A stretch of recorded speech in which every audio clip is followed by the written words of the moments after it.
இன்னொன்று நான் இந்த அவையில் சொல்லணும். மேகதாது கட்டுறது அவ்வளோ ஈஸி இல்லை. முதல்ல கர்நாடகா ஒரு பிளானை டிபிஆர் தயார் பண்ணணும். டிபிஆர் தயார் பண்ணி அது சென்ட்ரல் வாட்டர் கமிஷன் பண்ணணும்.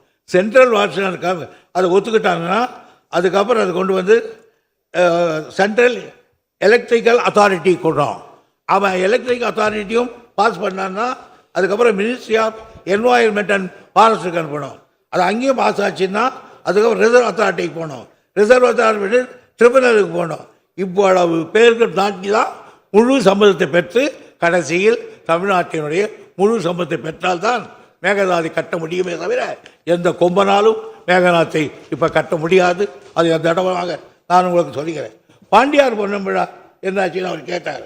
இது நான் போய் பார்த்துருக்கேன். பாண்டியார் பொன்னம் விழா கோவாலாவிலேருந்து பக்கத்தில் அப்படி போகுது. நியாயமாக பார்த்தீங்கன்னா போடுற தண்ணியை பார்த்தா ஒரு பெரிய குண்டு அங்கே இருக்குது. அந்த குண்டை தள்ளிட்டா தண்ணி போடுறோம், நமக்கு வந்துடும். ஆனால் பிரச்சனை வந்துருக்கா சாலக்குடிக்கு தண்ணி போடுது. அது ஒரு நல்ல திட்டம். அரசாங்கத்தினுடைய நிதி நிலைமைக்கு ஏற்ப அவற்றை நாங்கள் நிச்சயமாக எடுத்துக்கொள்வோம் என்ற உறுதியை நான் உங்களுக்கு தெரிவித்துக் கொள்ள கடமைப்பட்டிருக்கிறேன்.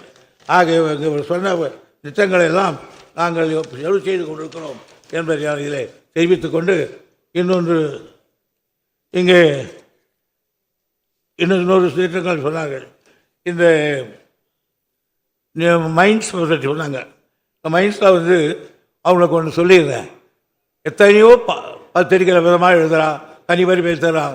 ஆஹா கனிமங்கள் எல்லாம் போய்விட்டது, எல்லாம் ஒரே மாதிரி பேசுகிறாங்க. நான் ஒன்று சொல்கிறேன். 104 சுரங்கங்கள் மற்றும் 1497 குவாரிகள் இப்பொழுது நம்முடைய நடைமுறையில் இருக்கிறது.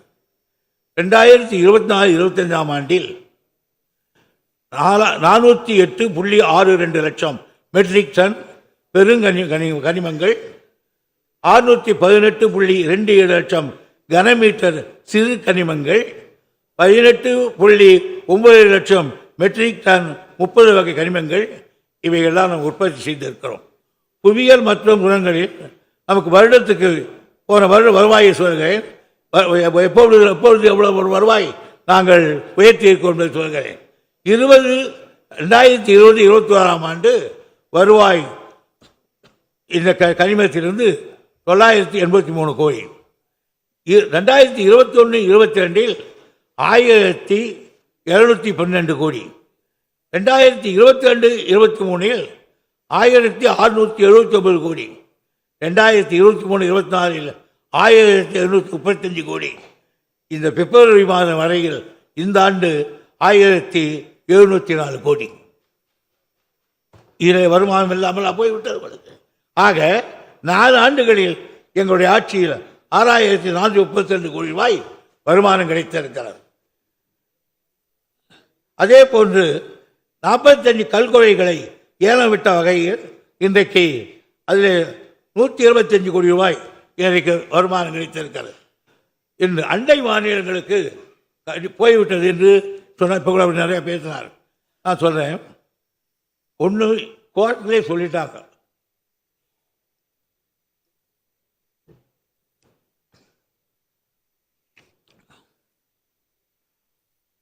அண்டை மாநிலங்களுக்கு கனிமங்களை எடுத்து போகக்கூடாதுன்னு ஒருத்தர் கேஸ் போட்டார்.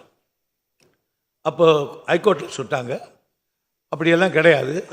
ஒரு மாநிலத்தில் இருக்கிற அண்டை மாநிலங்கள் வேறு ஏதோ எடுத்துக்கொண்டு போகலாம், இதை தடை பண்ண முடியாதுன்னு சொல்லிட்டாங்க. ஆக நாங்கள் சட்டத்துக்கு புறம்பா நாங்கள் அண்டை மாநிலத்துக்கு அனுப்பலை, சட்டத்துக்கு உட்பட்டு தான் அனுப்புகிறோம். அப்படி தான் நீங்களும் அனுப்பிச்சிருக்கீங்க. அப்படி எடுத்துக்கிட்டு போகிறவே ரொம்ப பேர் நினைக்கிறாங்க நேராக லாரி எடுத்துகிட்டு வந்துடுவான், இந்த கனிமங்கள்லாம் வாரி எடுத்து கொட்டி போயிடுவான். அப்படி முடியாது. அந்த வந்தவுடனே அந்த கனிமங்களுக்கான உரிமை தொகை கட்டணும். அவன் மாவட்ட கனிம நிதி ஆகியவற்றோடு உரிமை தொகையில் 50% பசுமை நிதியாக அதையும் கொடுக்கணும். இவ்வளவும் கொடுத்த பிறகுதான் அந்த கனிமத்தை கொண்டு போக முடியும். சரி, இவ்வளவு கொடுத்துட்டு நேரம் எடுத்துகிட்டு போயிடுவானா? இல்லை, நம்முடைய எல்லையை தாண்டி புளியறையில் இருக்கிற அந்த இடத்துல எல்லாத்தையும் செக் பண்ணி தான் அவன் அனுப்புவான். அதுவும் இப்போ கம்ப்யூட்டரைஸ் பண்ணிட்டு இப்போ எல்லாம் இந்த கம்ப்யூட்டரில் பார்த்துக்குவான். ஆக அதையும் தாண்டி போனோம். ஆகையினால இங்கிருந்து திருநெல்வேலி இது மக்கள் எல்லா இடங்களையும் யாரும் திருட்டுத்தனமாக எடுத்துக்கிட்டு போக முடியாது. ஆகையினால இனிமேல் கனிம வளங்கள் கொள்ளை போகிறது என்று யாரும் சொல்ல முடியாது. காரணம், ஒரே ஒரு சின்ன கல்லை கூட வித்தவுட் நம்முடைய பர்மிஷன் இல்லாமல் எடுத்துக்கொண்ட முடியாது. ஆனால் அப்படி எடுத்துக்கொண்டு போயிருந்தால் அவற்றையெல்லாம் நாங்கள் இடையில பிடிச்சு பிளே ஸ்டோர் மற்றும் ஆப் ஸ்டோரில் இருந்து பாலிமர் செயலியை QR கோடு மூலம் பதிவிறக்கம் செய்யுங்கள். செய்திகளை உடனுக்குடன் பெறுங்கள்.